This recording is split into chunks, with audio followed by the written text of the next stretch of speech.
The Three-Body Problem, written by Cixin Liu and published by Tor in January of 2016, with a snippet read by Richard Coombs. Available for checkout right now at the Alice Pendleton Library. The Red Union had been attacking the headquarters of the April 28th Brigade for 2 days. Their red flags fluttered restlessly around the brigade building like flames yearning for firewood. The Red Union commander was anxious, though not because of the defenders he faced. The more than 200 Red Guards of the April 28th Brigade were mere greenhorns compared to the veteran Red Guards of the Red Union, which was formed at the start of the Great Proletarian Cultural Revolution in early 1966. The Red Union had been tempered by the tumultuous experience of revolutionary tours around the country and seeing Chairman Mao in the great rallies in Tiananmen Square. But the commander was afraid of the dozen or so iron stoves inside the building, filled with explosives and connected to each other by electric detonators. He couldn't see them, but he could feel their presence like iron sensing the pull of a nearby magnet. If a defender flipped the switch, revolutionaries and counter-revolutionaries alike would all die in one giant ball of fire. And the young Red Guards of the April 28th Brigade were indeed capable of such madness.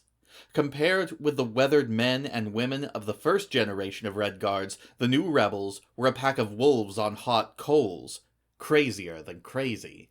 The slender figure of a beautiful young girl emerged at the top of the building, waving the giant red banner of the April 28th Brigade.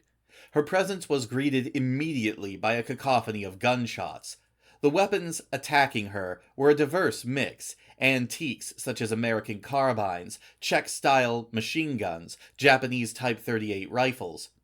Newer weapons, such as standard-issue People's Liberation Army rifles and submachine guns stolen from the PLA after the publication of the August editorial, and even a few Chinese Dao Dao swords and spears. Together, they formed a condensed version of modern history. Numerous members of the April 28th Brigade had engaged in similar displays before. They'd stand on top of the building, wave a flag, shout slogans through megaphones, and scatter flyers at the attackers below. Every time the courageous man or woman had been able to retreat safely from the hailstorm of bullets and earn glory for their valor. The new girl clearly thought she'd be just as lucky. She waved the battle banner as though brandishing her burning youth, trusting that the enemy would be burnt to ashes in the revolutionary flames, imagining that an ideal world would be born tomorrow from the ardor and zeal coursing through her blood. She was intoxicated by her brilliant crimson dream until a bullet pierced her chest. Her 15-year-old body was so soft that the bullet hardly slowed down as it passed through it and whistled in the air behind her. The young Red Guard tumbled down along with her flag, her light form descending even more slowly than the piece of red fabric, like a little bird unwilling to leave the sky. The Red Union warriors shouted in joy. A few rushed to the foot of the building, tore away the battle banner of the April 28th Brigade, and seized the slender, lifeless body.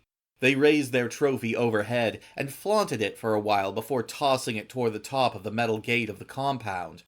Most of the gate's metal bars, capped with sharp tips, had been pulled down at the beginning of the factional civil wars to be used as spears, but 2 still remained.